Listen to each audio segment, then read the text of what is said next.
Welcome to the EasyPTE podcast, dedicated to helping you get a great score on the Pearson Test of English PTE Academic. This episode is brought to you by Migration Edge, your Australian visa solution provider. Stick around to the end of this episode for a special offer. In episode 34, we will be discussing how you can improve your speaking skills for PTE Academic. The speaking section of the Pearson Test of English Academic may be the hardest section for some, if not for all, who sit the test. This section entails recording your responses, which will be rated purely by a computer. Therefore, the aim is to deliver responses which are clear and understandable.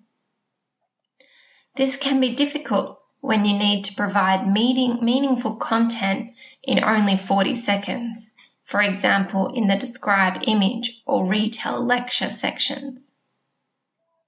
Today we will discuss effective strategies for each task to help you improve your speaking score. Let's discuss tips for the read aloud section. 1. Read every single word and only the words that appear on the screen.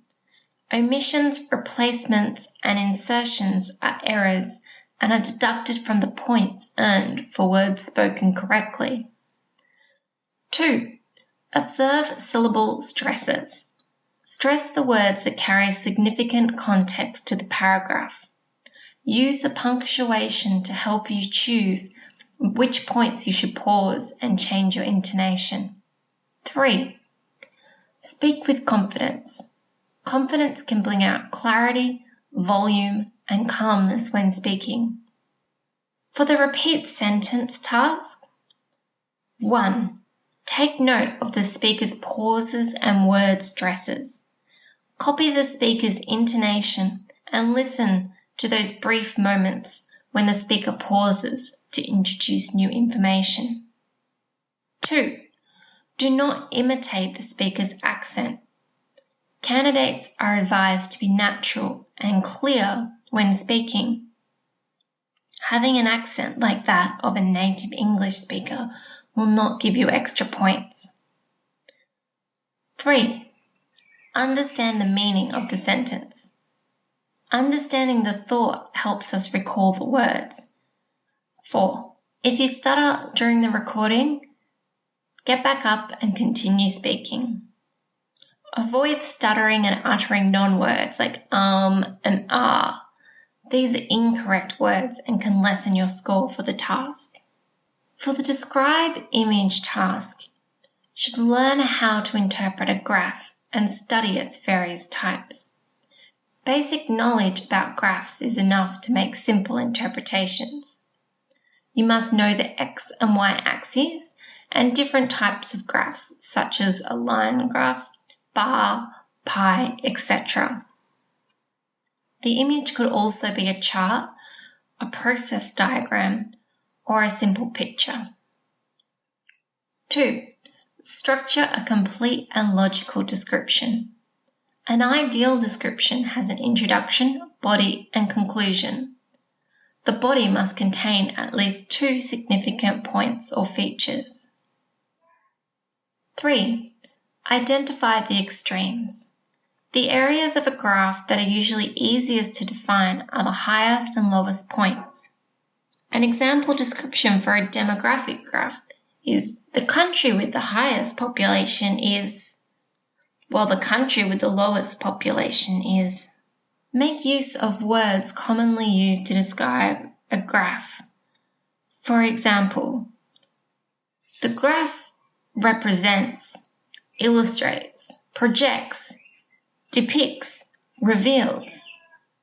To talk about movement, you can use words like increased, decreased, has risen, dropped, has grown. And when you're presenting features, you can use words like, it is interesting to note, it may seem surprising. Meanwhile, for the retell lecture task, 1. Focus and listen carefully, especially to the introduction and conclusion. The primary idea is introduced at the beginning, and then supporting details will be built upon it. 2. Write some notes and include the content words. You don't have to write every single word you hear, but the main ideas will help you. 3. Prepare introductory and concluding phrases or use transitional words and phrases. An example would be, the speaker discussed. The lecture was about. To conclude, the speaker. Overall, the lecture was. For the short answer task, make sure again that you focus and listen carefully. The question will only be delivered once. 2. If you hear unfamiliar words, try to infer their meaning by using the other words. 3. Do not give long answers. Answers are usually composed of a single word or two.